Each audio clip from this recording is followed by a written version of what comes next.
Glória a Deus. Cumprimento os irmãos com a paz do Senhor. Abra comigo a sua Bíblia na carta aos Hebreus, capítulo 12. Carta aos Hebreus, capítulo 12. Nós vamos ler o verso 12 e o verso 13. Enquanto você localiza, gostaria de louvar a Deus por essa oportunidade, pelo privilégio de estar aqui com os irmãos, fazendo parte desse lindo trabalho. Louvar a Deus pela vida do nosso irmão aqui, que está na liderança. Diego, obrigado, viu? Pastor Natanael, obrigado por ceder o púlpito. E a toda a igreja, eu agradeço por estar aqui com os irmãos. É um privilégio podermos juntos adorar o santo nome do Senhor. Também louvo a Deus pela vida da minha esposa, Lívia, que está me acompanhando, e também meu amigo, irmão em Cristo, Pedro. Deus seja louvado. Quantos encontraram, diga glória a Deus. Maravilha, vamos fazer a leitura. Minha versão, vou fazer a leitura aqui da versão da minha Bíblia. Vai ser um pouquinho diferente, mas eu vou ler com calma, para que os irmãos possam também acompanhar aí nas suas Bíblias. Versículo de número 12 da carta aos Hebreus, do capítulo 12, diz o seguinte: sendo assim, fortalecei as mãos enfraquecidas e os joelhos vacilantes, preparai caminhos retos para os vossos pés, para que aquele que manca não se desvie, pelo contrário, seja curado. Talvez na sua versão estará assim: portanto, tornai a levantar as mãos cansadas e os joelhos desconjuntados, e fazei veredas direitas para os vossos pés, para que o que manqueja não se desvie inteiramente, antes seja sarado. A igreja pode dizer um amém? Podeis assentar, glorificando o nome de Jesus. Deus certamente te trouxe aqui porque Ele ainda tem uma palavra para o seu coração, para a sua vida, para a sua casa. O Senhor não reúne o seu povo em vão, e de forma alguma a sua palavra volta vazia antes sem cumprir o teu propósito. Então Deus tem um propósito ainda neste terceiro dia, neste encerramento. Congresso é gostoso, é uma bênção, é tão bom a gente participar de congressos na nossa igreja, mas eu reconheço também que é um pouco cansativo, já vamos aí para o terceiro dia, e é natural que os irmãos, que nós às vezes, no último dia, nos sentimos um pouco cansados pela correria, pelo tempo e tantas outras coisas, mas que Deus renove o nosso ânimo nessa noite, que nós possamos receber aqui uma injeção de ânimo, de força e disposição, para que o nosso culto não seja um culto carregado, um culto cansado, mas que assim como no primeiro e no segundo dia, nós possamos oferecer um culto verdadeiro, um culto intenso, um culto com disposição, um culto com alegria, que nós possamos nessa noite, como igreja corpo de Cristo, entregar a Ele o nosso melhor louvor, a nossa melhor adoração, porque Ele é digno de receber toda a honra, toda a glória e todo o louvor para sempre. Então eu peço que vocês me emprestem a sua atenção por alguns minutos. Eu tenho algo de Deus para as nossas vidas. Os adolescentes estão sentados ali, Estamos juntos? Vocês aguentam me ouvir aí umas 5 horas? Não, 5 horas não, mas uns 30 minutinhos aqui. Nós vamos juntos, A congresso é dos adolescentes, mas a palavra de Deus é destinada a todo o seu povo. É necessário que nós nos atentemos e percebamos que nós estamos reunidos dentro de um templo, e esse templo é conhecido, ele é nomeado como a casa do Senhor. É natural que nós venhamos nos inclinar mais para aquilo que é físico, para aquilo que eu posso ver, para aquilo que eu posso tocar. Nós estamos dentro da igreja e é natural que algumas coisas nos chamem a atenção durante esse culto. Há um estudo que a ciência vai dizer que nós, seres humanos, somos seres formados de 3 elementos: corpo, alma e espírito. O corpo é a nossa parte física, e é natural que o ser humano se incline para aquilo que é natural, para aquilo que é palpável, para aquilo que é físico. Então nós estamos aqui dentro desta casa, esta casa de adoração, esta casa de oração, e você pode ver os bancos, você pode ver aqui há um púlpito, ao altar do Senhor, há uns instrumentos, há toda a aparelhagem de som, tudo isso nós conseguimos notar, e temos a tendência de prestar atenção nisso. Mas eu quero te dizer que aqui não há só paredes e janelas e uma estrutura física. Nós não estamos simplesmente em um templo, em um prédio, em um barracão. Não, é dentro deste lugar que o reino de Deus ele se manifesta. A presença do Senhor está aqui. Nós não só estamos em um lugar para nos reunirmos, vermos as pessoas e às vezes observarmos a estrutura deste templo, mas nós estamos aqui porque Deus ele plantou a sua igreja na terra, e você faz parte dessa igreja, você é o corpo de Cristo. Então eu te convido a deixar um pouco as barreiras naturais, as barreiras físicas, e a entrar num ambiente espiritual, um ambiente sobrenatural, onde Deus ele fala através da sua palavra. E se você abrir o seu coração nessa noite, Deus vai te permitir ter uma experiência não natural, mas sobrenatural com a sua glória. Aleluias! Então nós não estamos em um lugar qualquer, nós não estamos cumprindo um compromisso, não. Nós estamos aqui porque viemos viver mais um dia na presença do Senhor, desfrutarmos do teu propósito, ouvirmos a sua palavra e recebermos um alimento espiritual. Ai, queremacanarasore macalaraia. É encerramento de congresso, então nós temos motivos para glorificar, para exaltar, para bendizer o nome do Senhor, porque Ele te sustentou, Ele te trouxe aqui mais um dia, Ele se fez presente no primeiro, Ele se fez presente no segundo, e nesta noite não é diferente. Deus convoca, Ele chama a sua igreja para adentrar a sua presença, presença esta que não tínhamos acesso.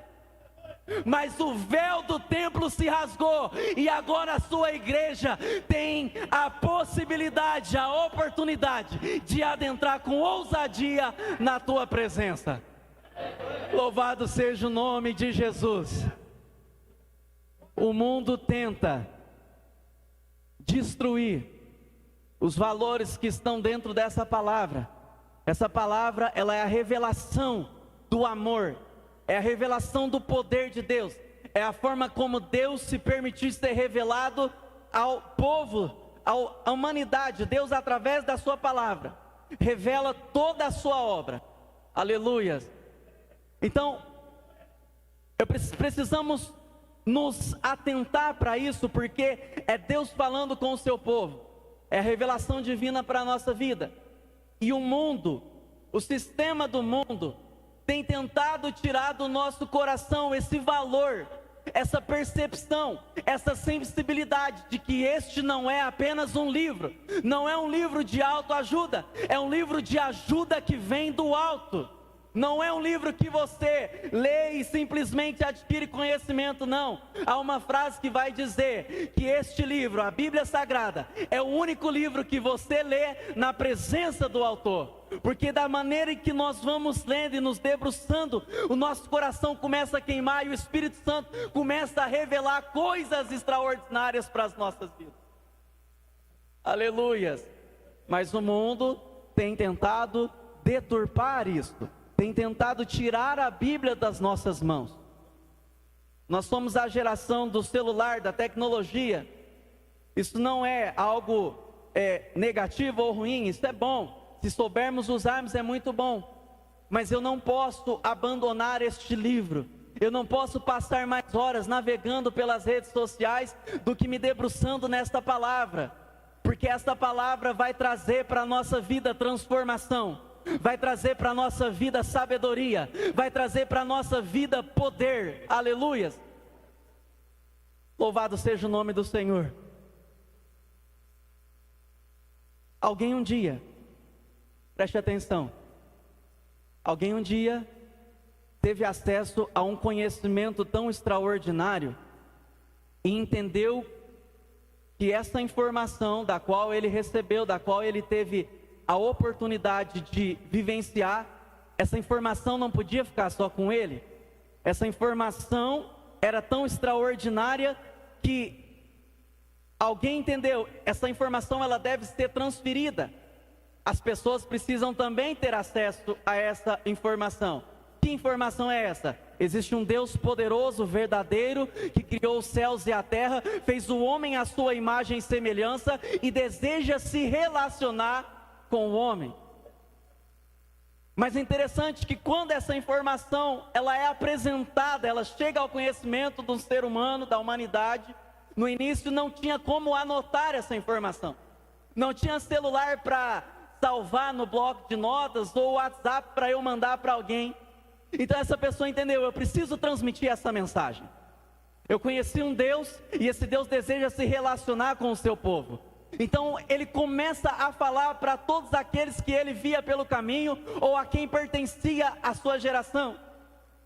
É a maneira como a palavra começa a se propagar. Nós vamos aprender isso como tradição oral, ou seja, é passado anunciando, falando. Então essa informação extraordinária ela começa a ser transmitida de boca a boca, de geração em geração. Porque alguém entendeu que esta palavra, que esta revelação, que esse Deus Todo-Poderoso precisava ser conhecido. Aleluias. Alguém entendeu que mesmo tendo talvez outras pessoas, outros lugares, outras criaturas, não existe nada melhor, não existe nada mais importante do que eu ter um relacionamento com esse Deus. Então passa-se a história e Deus, esse Deus tão maravilhoso, tão perfeito, Ele permite ser revelado. E este Deus, Ele vai começar a se revelar através de alguns nomes. Nomes estes que nós conhecemos através da sua palavra. Ele é um Deus maravilhoso, Ele é poderoso, Ele é conselheiro, Ele é príncipe da paz, Ele é o grande eu sou. Ele é a porta das ovelhas, Ele é o alfa, Ele é o ômega, Ele é o princípio, Ele é o fim, Ele é aquele que era, Ele é aquele que é e que há de vir em glória, aleluia. Ele é o grande sumo sacerdote dos bens futuros, Ele é o bom pastor, Ele é o bom amigo, Ele é o bom mestre, aleluias. Ele é o socorro bem presente na hora da angústia. Então esse Deus permite se revelar, para que assim nós pudéssemos nos aproximar dEle. E essa palavra, ela era transmitida, mas com custo de vida. Muitas pessoas morreram por acreditar nessa palavra, por acreditar nesse Deus. Esse Deus tão maravilhoso, que é real, que é verdadeiro. Pessoas entregaram a sua vida, deram a sua alma, entregaram toda a sua existência para que essa palavra, ela pudesse ser transferida e conhecida. Aleluias. Ao ponto de que a palavra vai dizer, no livro de Deuteronômio, que a ordenança de Deus era: quando você acordar, você ensina esta palavra. Quando você estiver no caminho, você fala desta palavra. Você fala desta palavra também assentado à mesa, pelo caminho, quando os deitares, quando levantares. Mas que esta palavra esteja no seu coração, esteja na sua mente. Aleluias. Então algumas pessoas entenderam que esta palavra era extraordinária e poderosa, e que valia o custo das nossas vidas nos relacionarmos com esse Deus. Ao ponto de que os seus apóstolos, os seus discípulos, passaram por muitas perseguições por não negarem esta palavra. Algumas pessoas nos nossos dias fazem muitas reuniões, conversam de muitas coisas, se preocupam com coisas terrenas, coisas passageiras, coisas que não trazem edificação e transformação para a nossa vida. Algumas pessoas se reúnem para falar de filme, para falar de série, investem o seu tempo lá na Netflix, no WhatsApp. Falamos de tantas coisas, mas não dedicamos o nosso tempo em falar daquilo que Jesus tem feito nas nossas vidas, daquilo que Ele tem operado em nosso meio, ao ponto de que Pedro, sendo levado sendo preso e recebendo uma sentença de crucificação, ele olha para aquelas pessoas e diz: eu não sou digno de ser crucificado como ele. Crucifiquem-me de cabeça para baixo. Então perceba que, para que esta palavra chegasse a mim e a você, algumas vidas foram tiradas. Algumas vidas pessoais foram renunciadas, mas elas não ficaram desamparadas. Receberam algo maior, algo melhor, que Deus tinha reservado para eles num alto céu de glória. O que eu quero te dizer, através deste comentário, desta parte da mensagem embora o mundo tenha muitas opções, nos oferecem muitos manjares, ainda que pareça bom aos nossos olhos, aleluias, o que Deus tem preparado para a sua igreja, não há nada nessa terra que se compare com aquilo que está preparado para aqueles que amam a sua presença, para aqueles que andam pelo caminho reto, para aqueles que renunciam ao pecado, para aqueles que renunciam à sua carne. Há algo preparado que ainda não pode ter descido ao nosso coração, subido à nossa mente, mas sabemos que é grandioso, que é maravilhoso. Aleluias. Glória a Deus. Então nós estamos diante da palavra do Senhor, um livro, aleluias, escrito por mais de 40 escritores, mas sendo eles inspirados por um único autor, o Espírito Santo. Aleluias. Uma palavra que tem poder, um manual, uma biblioteca de sabedoria, de conhecimento. Essa Bíblia que nós temos na mão, que foi muito bem formada, articulada pelo Espírito Santo, dividida entre Antigo e Novo Testamento, dizendo que Antiga e Nova Aliança, que aquele Deus que esteve no passado, que fez uma aliança com o seu povo, Ele fez uma nova aliança e ainda tem uma aliança com a sua igreja, ainda tem uma obra com a sua igreja. Aleluias. Ele ainda coordena, Ele ainda dirige, Ele ainda conduz a sua igreja. Ele ainda dirige a sua vida, dirige a sua casa, Ele ainda dirige o seu ministério, Ele quem dirige esta igreja. Aleluias.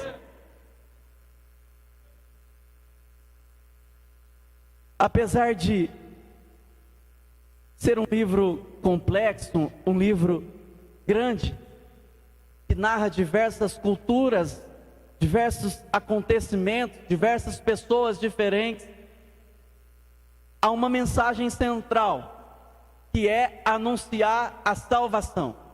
Aleluias. Dentro deste livro nós fizemos a leitura de uma carta aos Hebreus.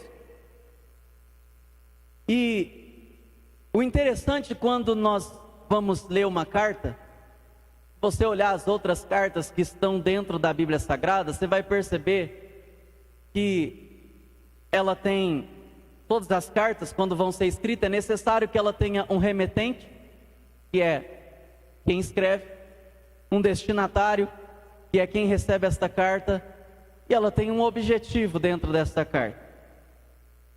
A carta escrita aos Hebreus é uma carta destinada a judeus que viviam a prática do judaísmo, viviam de uma religiosidade, mas se converteram a essa palavra que foi anunciada desse Jesus, o Cristo. Só que devido às dificuldades que se levantaram no caminho, eles queriam voltar à prática que eles antes viviam, a prática da religiosidade. Aleluias. E aí o escritor da carta aos Hebreus, ele escreve com esse objetivo, de incentivar, de animar aqueles irmãos, que diante das dificuldades eles não voltassem para trás, mas continuassem caminhando, crendo que Jesus era suficiente para fazê-los continuar naquela caminhada. Aleluias. Então este é o objetivo, animar aqueles irmãos a não voltarem para trás. Glória a Deus. Jesus está dizendo algo no meu coração. Se você tem passado por dias querendo voltar para trás, querendo desistir, se as dificuldades têm se levantado na sua casa, as coisas não estão como você gostaria que estivesse, e talvez você pensa, foi eu começar a seguir a Jesus, foi eu começar a ir para a igreja, as coisas ficaram mais difíceis. Jesus está dizendo, tem de bom ânimo, não volte para trás, o que eu tenho para você ainda está à frente.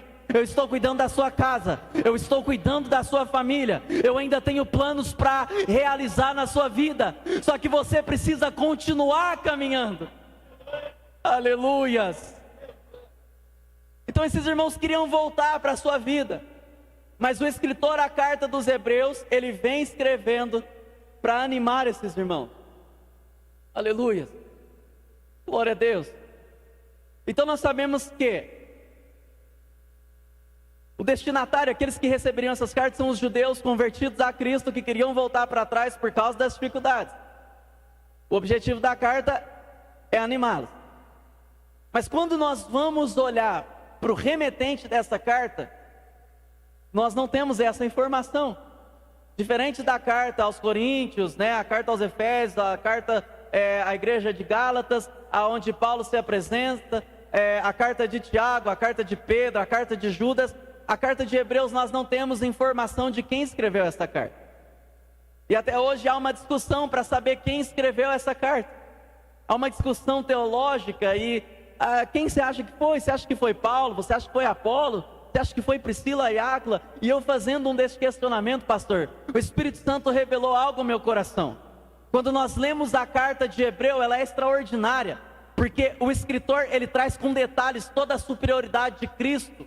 Ele vai dizer que Cristo, a mensagem é que Cristo, ele é superior a qualquer atividade religiosa, a qualquer rito religioso.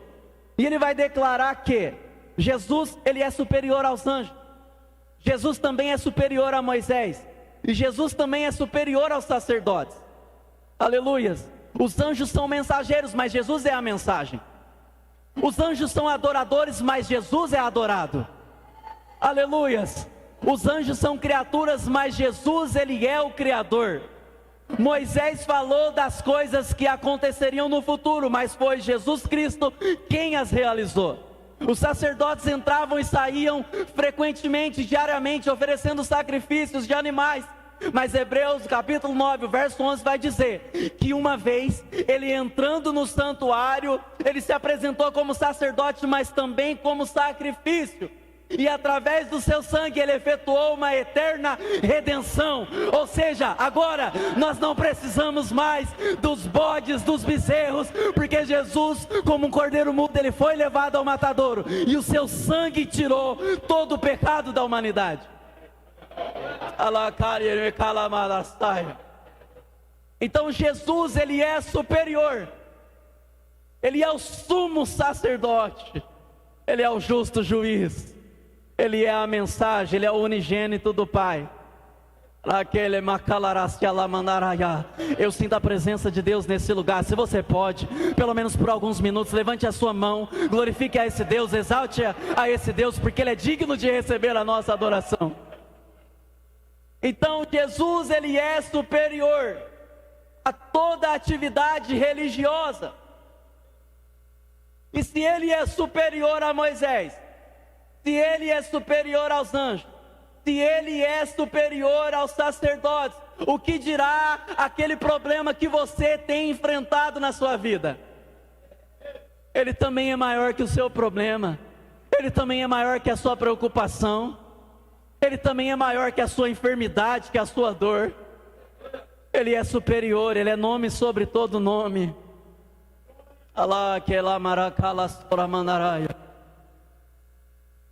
Então, o escritor, ele apresenta essa superioridade de Cristo. Só que quando nós partimos para tentarmos saber quem escreveu essa carta, nós não temos a informação. E o que o Espírito Santo revelou ao meu coração é: depois de escrever tanto sobre Cristo, eu imagino que o autor falou: por que eu vou me apresentar se toda a superioridade ela advém de Cristo Jesus, o nosso Senhor? Imagino eu, escritor, escrevendo essa carta, trazendo toda a superioridade, o poder de Cristo, apresentando toda a sua natureza, todos os seus feitos, todo o seu poder, toda a sua glória. No final já não fazia mais sentido, pastor, ele deixar uma assinatura nessa carta. Então, o tema deste trabalho é, vou falar para vocês, quem são vocês? ou quem eu sou, estamos falando sobre identidade. E por que esse texto, eu trouxe esse texto para nós falarmos sobre ele? Porque o texto não revela a identidade de quem escreve, mas o conteúdo da carta revela o caráter de quem a escreveu. Ou seja, o que Cristo espera da sua igreja não é alguém que fique falando de si, não é alguém que fique batendo no peito e dizendo, eu sou tal, eu sou alguém. Não.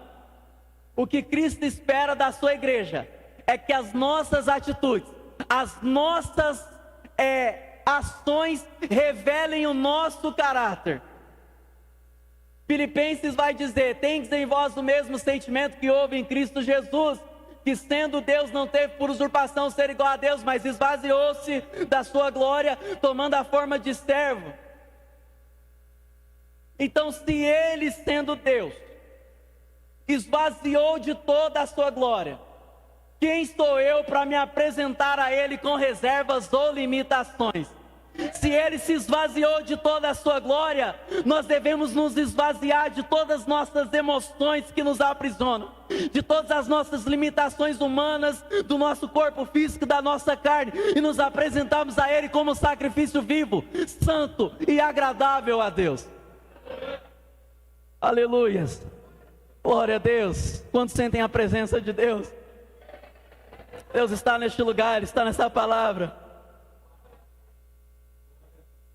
Então o mundo quer manchar a identidade do cristão.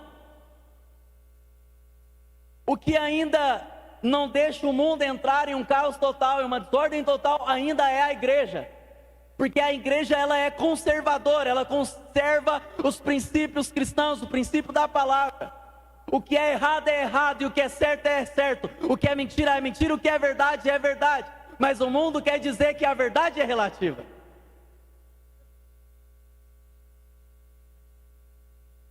Então nós precisamos, o que nós devemos aprender é que eu não faço parte deste mundo. O caráter deste mundo não serve para o caráter da igreja. O caráter deste mundo não se compara ao caráter da igreja. A atividade deste mundo não pode manchar a igreja. Jesus, ele disse assim, ele tendo uma conversa com Pedro, ele fala, tu és Pedro, e sobre esta pedra, falando de si, eu edificarei a minha igreja. Nós somos a igreja. E ele declara, e as portas do inferno não prevalecerão contra a minha igreja. E o que eu entendo com isso? Que nós não devemos nos recuar, ficar na defensiva, não. A igreja é uma igreja militante que possui a identidade do Senhor, que caminha, que avança para arrebentar com as portas do inferno. Um dia talvez a minha e a sua alma estava lá, mas o sangue de Jesus nos alcançou, a sua graça nos envolveu, nos abraçou, e agora nós precisamos caminhar. Nós precisamos avançar e anunciar essa palavra de salvação. Então, qual é a identidade da igreja? Aleluias. Nós fizemos menção esta noite. Porém vós sois geração eleita, sacerdócio real, nação santa, povo de propriedade exclusiva de Deus, cujo propósito é proclamar as grandezas daqueles que vos convocou das trevas para a sua maravilhosa luz. O versículo seguinte vai dizer, vós sim, ou seja, é você sim, você que está sentado aí, é você, que antes não era povo, mas agora sois povo de Deus, não tinham recebido a misericórdia, contudo agora receberam. João vai narrar no seu evangelho, no capítulo de número 1, ele veio para os seus, mas os seus não receberam, mas todos aqueles quanto receberam deles o direito de serem chamados filhos de Deus. Então essa é a identidade da igreja. Nós somos a igreja militante, nós estamos firmados, alicerçados em Cristo Jesus, para anunciar as grandezas que Ele tem feito. a palavra da salvação. Não é o mundo que deve nos influenciar, é nós que devemos influenciar o mundo. A escola, os ensinos e muitos professores querem manchar o caráter dos nossos adolescentes, dos nossos jovens, tentando enfiar na cabeça deles uma teoria totalmente deturpada que se prega lá fora. Mas eu quero profetizar sobre esta igreja, no sangue de Jesus, através do Espírito Santo, que os jovens, adolescentes dessa igreja, as nossas crianças, serão guardadas, serão livradas, e a partir deste congresso, irão começar a exercer influência no seu ambiente. Aleluias! Eu ainda creio que nós veremos e teremos testemunhos de adolescentes debatendo com professores que se dizem ateus.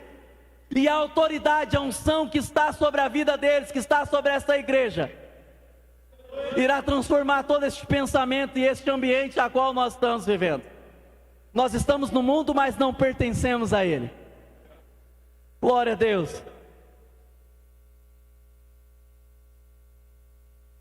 O texto que nós lemos, o versículo que nós lemos, vai dizer o seguinte: tornar a levantar as mãos cansadas. E eu entendo que muitos dos nossos irmãos, muitos de nós, têm passado por um momento de cansaço, de fadiga, e isso é natural, isso é normal. Só que quando esse cansaço, essa fadiga, ela chega, nós começamos a fazer a obra de Deus de uma maneira mais relaxada. Nós entramos em vários cultos e não conseguimos oferecer um culto verdadeiro, um culto intenso, um culto com sinceridade. Mas o cansaço, ele não vem de ficar parado. O cansaço geralmente ele vem de uma atividade contínua que traz cansaço para o nosso corpo. Então é natural que no processo da caminhada cristã, talvez as nossas mãos se cansem, os nossos joelhos se tornam vacilantes. Mas entendendo esta palavra, a mensagem de Deus para nós essa noite é: o que determina o resultado de um congresso não são os dias do congresso, mas é a maneira a qual nós vamos sair, vamos nos portar depois que ele terminar. É muito bom, é maravilhoso, é gostoso nós participarmos de um congresso, só que na segunda-feira nós descobrimos que as dificuldades continuam, que os problemas eles ainda sobrevirão sobre nós. Então o que determina o resultado, o fruto de um congresso, não são os 3 dias de congresso, mas é aquilo que nós vamos reter e vamos colocar em prática na segunda, na terça, na quarta, na quinta, na sexta. Então a palavra de Deus o versículo vai nos dizer: tornai a levantar as mãos cansadas. Ou seja, eu sei que não foi de ficar parado, eu sei que não foi de ficar descansando, mas por causa da atividade, da movimentação, do caminhar da igreja, talvez as suas mãos se cansaram. Em Êxodo capítulo 17, nós vamos ver que Moisés, quando ele estendia a sua mão e o povo estava guerreando contra os amalequitas, eles venciam enquanto as suas mãos estavam estendidas. Aleluias. Mas quando ele começava a baixar por causa do cansaço, a Bíblia vai dizer que eles começavam a perder. Aleluias. Mas aí Arão e Ur pegam nas suas mãos e o ajudam a manter as suas mãos levantadas, de maneira que eles vencem aquela batalha. Então a igreja não pode parar, as suas mãos não podem abaixar, e Jesus está aqui para te dizer: volte a levantar as suas mãos, volte a entregar o culto, volte a orar na madrugada, volte a se consagrar ao Senhor, volte a fazer o jejum, uma consagração, volte à essência do primeiro amor, porque através da sua atitude, através da sua ação, o céu ele tem uma reação e ele nos apresenta experiências sobrenaturais. Aleluias. O profeta Elias, depois de ter um grande sucesso no seu ministério, ele vai ter uma grande frustração, porque mesmo Deus respondendo com fogo, Jezabel procura matá-lo. Ele pede a morte, dizendo: Senhor, só ficou eu. Eles têm rejeitado, eles têm adorado falsos deuses. Mas Deus tem uma palavra para ele, vai dizer: olha, a obra ainda não acabou. eu ainda tenho algo na sua vida. Você vai ungir um rei, você vai ungir Eliseu em seu lugar, e tem mais uma coisa, você pensa que você está sozinho, mas 7.000 joelhos ainda não se dobraram. João Batista foi levado à prisão por causa de anunciar a Cristo.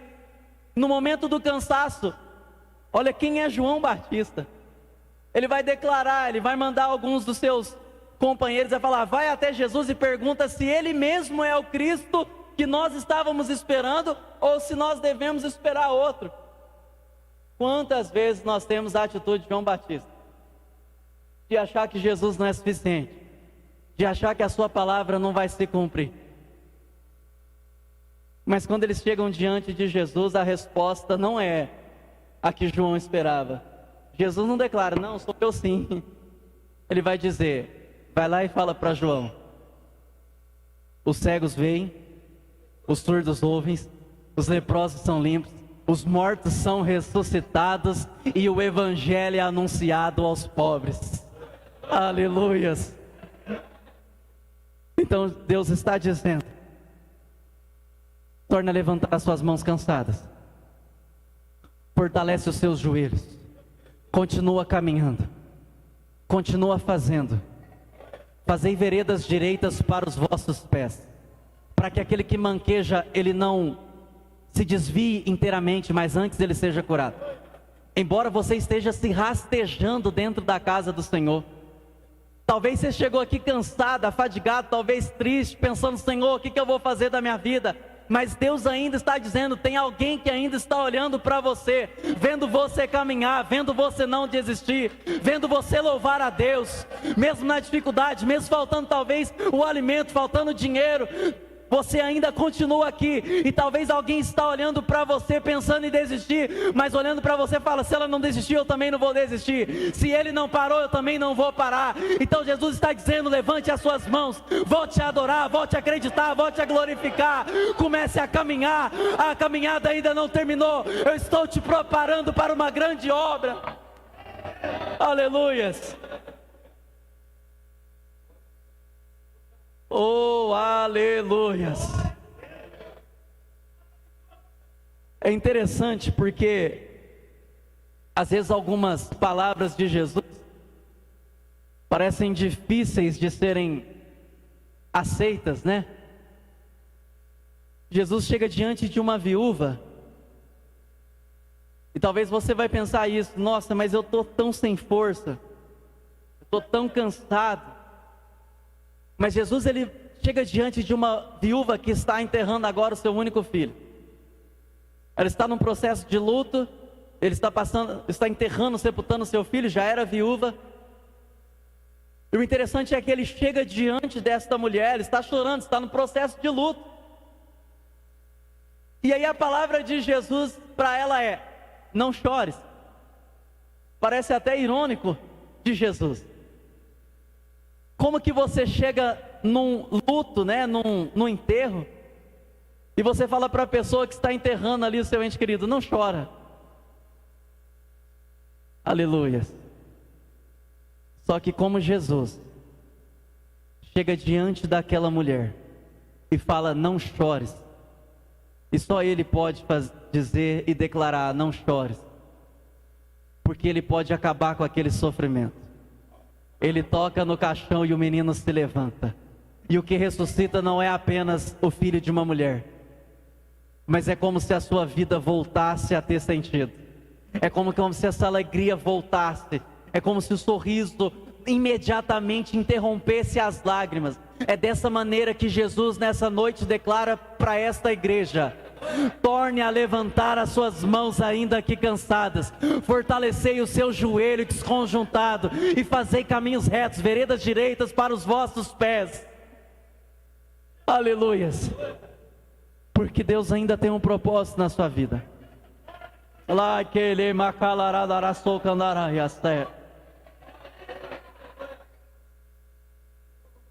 Aleluias. Eu creio que Jesus está ressuscitando sonhos aqui nessa noite. Ele tem o poder de trazer de volta a alegria do seu ministério, do seu chamado. Talvez você tenha pensado em entregar, Talvez você tenha declarado: eu não vou fazer mais, eu não vou colocar as minhas mãos, eu não vou mais participar, eu não vou fazer, eu vou ficar no meu canto. Mas Jesus está dizendo: não, não chamei para ficar parado, eu te chamei porque você faz parte desse corpo, você é membro desse corpo, e eu coloquei e estabeleci uma função sobre a sua vida nesta igreja. Então volte a caminhar, volte a executar, volte a servir ao Senhor, volte a servir à igreja, porque isso aqui não é obra de homens. Isto aqui é obra do Senhor, e nós somos participantes do seu reino, participantes da sua glória. E Jesus tem um propósito para você neste lugar. Aleluias. Glória a Deus. Vós sois geração eleita, sacerdócio real, a nação santa, o povo de propriedade exclusiva de Deus, cujo propósito é proclamar as grandezas daquele que vos convocou das trevas para a sua maravilhosa luz. Então nós não somos, digamos assim, qualquer coisa. Nós somos comprados. Nós fomos alcançados para a graça, mas ela é o favor merecido, mas não foi de graça. Teve um alto preço naquela cruz do Calvário. O tesouro não podia comprar, o ouro não podia comprar, a prata não podia comprar, bens materiais não podiam comprar. Não tinha quem pudesse pagar o preço. Mas Jesus, Ele foi até aquela cruz do Calvário e derramou o teu sangue precioso, o teu sangue santo, para que você pudesse estar aqui hoje, ouvindo essa palavra, entendendo que você faz parte de um propósito maior. Aleluias. Continue olhando para Jesus, autor e consumador da nossa fé, aquele que suportou a cruz, deixou de lado toda afronta e assentou-se ao trono de Deus. Isaías vai ter uma visão e vai dizer, no capítulo de número 6, no ano em que morreu o rei Uzias, eu vi o Senhor, e Ele estava sentado sobre um alto e sublime trono, e vi diante dele alguns serafins, que tinham 6 asas, com 2 cobriam seu rosto, com 2 cobriam seus pés, com 2 voavam, e cantavam dizendo uns para os outros: Santo, Santo, Santo, Santo, Santo. Não se preocupe com as coisas terrenas. O nosso Deus não é alguém que está sentado numa cadeira presidencial. Não esquente com as coisas que estão acontecendo lá fora, ou com as coisas que estão acontecendo na sua casa. O nosso Senhor, Ele está sentado num alto e sublime trono, e todas as coisas estão debaixo dos seus pés. E a Ele pertence todo o governo, tudo está debaixo das suas mãos, a sua vida está debaixo das mãos do Senhor. Você foi comprado por Ele, você foi comprada por Ele, e agora você possui dentro de você o Espírito Santo, o Consolador que não nos deixa só. Precisamos ter em nós o caráter de Cristo. Se você pode, com a permissão do pastor, se coloque de pé. Aleluia. Glória a Deus. Essa palavra, a palavra de Deus, o Evangelho de Cristo, alcançou a minha vida, alcançou meu coração, e me tirou do mundo, me tirou do pecado, me tirou de uma vida deturpada. E hoje eu entendo que não existe nada melhor, não existe nada maior do que estar na presença de Deus e entregar minha vida a Ele. Eu vivi muitas coisas lá fora, e tenho certeza que muitos aqui também passaram por isso. Mas o Senhor me permitiu ter essa experiência para que eu com propriedade pudesse declarar: não existe nada melhor do que a presença de Deus.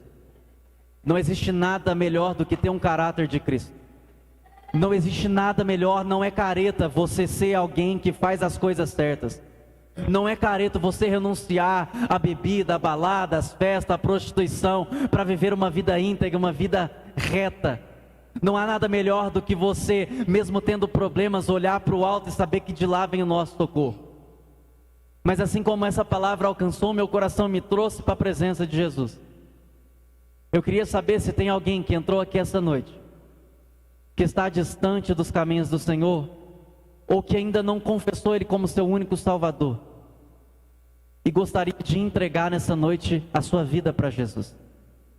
Aleluia. Se tem alguém aqui essa noite, que essa palavra queimou no seu coração, que você sentiu que essa palavra foi direcionada para você, e você ainda não entregou a sua vida para Jesus Cristo, eu gostaria de te convidar para vir aqui até a frente, para que nós possamos orar por você. O Espírito Santo, ele declara assim: olha, não endureçais o vosso coração quando ouvires a voz do Espírito Santo. Às vezes nós colocamos as nossas expectativas em congresso muito no pregador, mas eu não tenho nada para oferecer para vocês, mas quem está te chamando, quem está te convidando é o próprio Espírito Santo. É Ele quem vai trabalhar na sua vida, é Ele quem vai te consolar, quem vai te fazer caminhar. Tem alguém nessa noite que gostaria de aceitar a Jesus Cristo como seu único e suficiente Salvador? Nós queremos orar por você. Ou se tem alguém que está distante do caminho do Senhor, que por algum motivo parou, se afastou e gostaria de retornar para a sua presença. Se tem alguém essa noite, vem até aqui à frente, nós queremos orar com você. Aleluia. Glória a Deus. Tem alguém que gostaria de entregar sua vida ou voltar para Jesus? Se não tem, nós vamos orar. Amém? Vamos orar então. Feche seus olhos. Amado Deus e Pai, Senhor, nós estamos aqui essa noite reunidos para adorar, glorificar e bendizer o Teu santo nome. Senhor, ouvimos a Tua palavra, Senhor, e sabemos que nela há todo o poder, Senhor, de transformar nossas vidas, Senhor. Ó Pai, se o Senhor se agrada, Senhor, deste lugar, se agrada das nossas vidas, se agrada desta palavra, Senhor, Pai, envia, Senhor, um sinal para esta igreja. Toma no Senhor, no Teu Espírito, Pai. Começa a tomar esta casa, começa a tomar este lugar, Senhor. Batiza com o Espírito Santo, Senhor. Aquele que não fala há muito tempo, renova, Senhor. Oh Pai, mas Senhor, que haja uma manifestação do Teu poder, para que possamos sair daqui fortalecidos, renovados, fortificados pela palavra do Senhor. Nós te damos liberdade, Senhor. As nossas vidas pertencem a Ti. Essa casa é sua, Pai, e esse congresso é para a glória do Senhor. Obrigado, Jesus. Aleluias. Aleluias. Fique com esta palavra. Glória a Deus. O Senhor está aqui. Aleluia, Jesus. Ai, querema calará, chora malahas, ele calamandarai. Ele cambio sai, eu le caso mine had, ele candire me quer. Já soli caso mine had, eu le cai mirede ele que sai. Me ponchou mira sai. Adora o nome do Senhor. Tua humildade.